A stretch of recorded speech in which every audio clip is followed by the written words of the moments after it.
بسم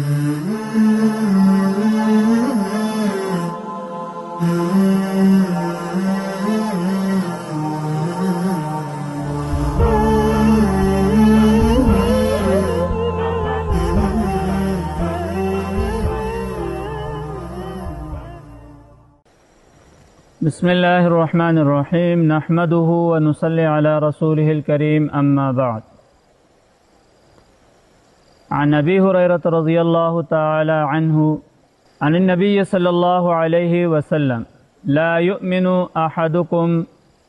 حتی تکونوا ہواہ طبعا لما جئت به۔ معزز ناظرین گرامی، پروگرام اسوہ حسنہ میں سیف الرحمن آپ کی خدمت میں حاضر ہے۔ میرے معزز ناظرین گرامی، حضرت صلی اللہ علیہ وسلم کا ارشاد ہے کہ امت کا کوئی بھی فرد کامل مومن ہونے کا دعویٰ نہیں کر سکتا جب تک کہ میرے لائے ہوئے دین اور میرے سنتوں کو مکمل طور پر نہ اپنائیں۔ لا یؤمن، اور بعض روایت کے اندر آتا ہے کہ حضرت صلی اللہ علیہ وسلم نے دو چیزوں کو لازم قرار دیا ہے۔ حضرت صلی اللہ علیہ وسلم کی ذات مبارک سے محبت کرنا یہ مستقل ایمان کا حصہ ہے، اور حضرت صلی اللہ علیہ وسلم کے سنتوں کو عملی طور پر اپنانا اور اس پر چلنا یہ مستقل عبادت اور فرض ہے۔ تو آپ کا ارشاد ہے لا یؤمن احدکم حتی تکون ہواہ طبعا لما جئت به، کہ اپنے خواہشات کو حضرت صلی اللہ علیہ وسلم کے دین کے تابع کرنا یہ مستقل ایمان کا تقاضا ہے اور دین کا تقاضا ہے۔ حضرت صلی اللہ علیہ وسلم کے سنت کو اپنانا سعادت مندی، کامیابی اور کامرانی ہے، اور حضرت صلی اللہ علیہ وسلم کے سنتوں کو ترک کرنا یہ ایک طرح کی ہلاکت ہے۔ سنت میرے محترم ناظرین گرامی دو طرح کی ہوتی ہے، ایک کو علماء سنن الہدا کہتے ہیں اور ایک کو سنن الزوائد کہتے ہیں۔ سنن الہدا حضرت صلی اللہ علیہ وسلم کا وہ طریقہ ہے جو من حیث العبادہ حضرت صلی اللہ علیہ وسلم نے کیا ہے، اور اس کو اسی طرح ادا کرنا، پورا کرنا اور عملی طور پر اس پہ چلنا یہ سنن الہدا کہلائے گا۔ مثال کے طور پر اذان، نماز، روزہ، حج، زکوٰۃ وغیرہ میں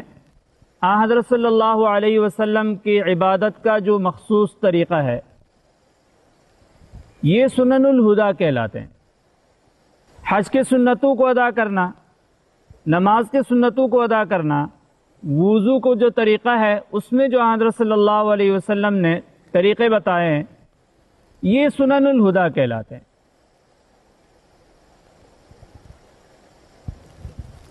اور دوسرا ہے سنن الزوائد، حضرت صلی اللہ علیہ وسلم کے اخلاق و عادات اور بشری عادات میں حضرت صلی اللہ علیہ وسلم کے طریقے کو اپنانا یہ سنن الزوائد کہلاتا ہے۔ سنن الہدا کے ترک تو قابل ملامت اور گناہ ہے. اس لیے عام طور پر معاشرے میں اس کا خیال بھی کیا جاتا ہے اور سیکھنے بھی کوشش کی جاتی ہے، جبکہ سنن الزوائد جو ہیں، جو حضرت صلی اللہ علیہ وسلم کے عادات مبارک کو اپنانا، لباس میں اور زندگی کی دوسری جو چیزیں ہیں ان میں، تو یہ باعث ثواب ہے، لیکن اس کے ترک کرنے پر گناہ نہیں ہوتا. اب جب یہ لفظ ہم کہیں پڑھتے ہیں یا دیکھتے ہیں یا سنتے ہیں کہ سنن زوائد کے چھوڑنے پر گناہ نہیں ہے، تو یہاں سے انکار کا ایک بہت بڑا دروازہ ہم کھول لیتے ہیں کہ بھائی گناہ جب نہیں ہے تو ہم کریں یا نہ کریں. اور اس طرح ہم عادات و اطوار میں اپنے دین سے بہت دور چلے جاتے ہیں، جبکہ حقیقت یہ ہے کہ حضرت صلی اللہ علیہ وسلم کے عادات مبارک کو اپنانا یہ مستقل عبادت ہے اور سعادت مندی کی چیز ہے. تو ہم صرف یہ کہہ کر کے کہ یہ سنن زوائد میں سے ہے اور اس کے ترک کرنے پر گناہ نہیں ہوتا، اپنے خواہشات کا ایک دروازہ کھول لیتے ہیں. تو امام غزالی رحمۃ اللہ تعالی علیہ نے فرمایا کہ جو لوگ سنن زوائد کو اہمیت نہیں دیتے، تو فرمایا کہ اس طرح کے جو لوگ ہوتے ہیں وہ اصل میں خواہشات نفس کے دروازے کو کھولنا چاہتے ہیں کہ بھائی اپنی من کی زندگی گزاریں، جو اس کو اچھا لگے وہ کریں. لیکن یہ سوچنے کی بات ہے کہ بہت ساری چیزیں ایسی ہیں جس کو ہمارا نفس اچھا کہتا ہے جبکہ وہ اچھا نہیں ہوتا، جس کو ہمارا نفس حلال کہتا ہے لیکن وہ حلال نہیں ہوتا، جس کو ہمارے نفس وقت کا تقاضا کہتا ہے جبکہ اس کا تعلق مشتبہات سے ہوتا ہے یا حرام سے ہوتا ہے. اور نفس کے اچھے کہنے پر ہم ان چیزوں میں مبتلا ہو جاتے ہیں، اور جب ان میں مبتلا ہوتے ہیں تو پھر کیا ہوتا ہے، آہستہ آہستہ ہماری جو خوبصورت ایک زندگی ہے اس کو گھن لگنا شروع ہو جاتی ہے،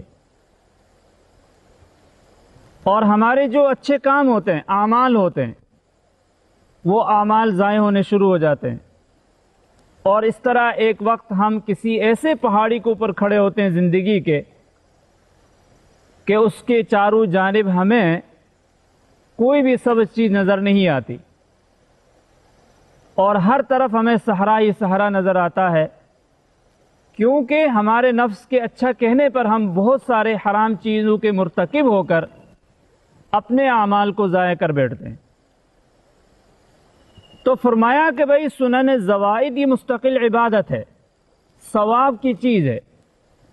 اور عبادت اور ثواب کی چیز ہونے کے ساتھ ساتھ یہ ہمارے زندگی کے نظام کو مرتب اور منظم کرتی ہیں. اور جب اس پہ انسان چلنا شروع ہوتا ہے تو اس کی زندگی کے اندر ایک طرح کا نظام ڈیولپ ہوتا ہے اور انسان مہذب بنتا ہے، اور انسان کی اس تہذیب کو، اس آداب کو اور اس خوش اخلاقی کو دیکھ کر دوسرا متاثر ہوتا ہے. اور ہم تو اپنے نبی پاک صلی اللہ علیہ وسلم کے چلتے پھرتے دین کے کیا ہے تعلیمات ہیں، غیر حضور صلی اللہ علیہ وسلم کے امت کے عملی زندگی کو دیکھتے ہیں کہ ان کی زندگی میں اپنے دین کا رنگ کتنا پایا جاتا ہے. تو اس لیے علماء کہتے ہیں کہ سنن زوائد کی عادت بنائیں. سنن زوائد کی جتنی عادت بنائیں گے اس کی برکت سے سنن ہدا جو ہے اس کی عادت بھی رہے گی اور زندگی بھی ہمارا منظم اور مرتب ہو جائے گی. اب سنن الہدا یہ تو ایک الگ موضوع ہے. سنن زوائد اس کی مثال کیا ہو سکتی ہے کہ مثلاً آپ صلی اللہ علیہ وسلم نے پاجامہ پہنا ہے, کپڑے لباس تبدیل فرمایا ہے, تو حضرت ام المومنین حضرت عائشہ صدیقہ رضی اللہ تعالی عنہ کہتی تھی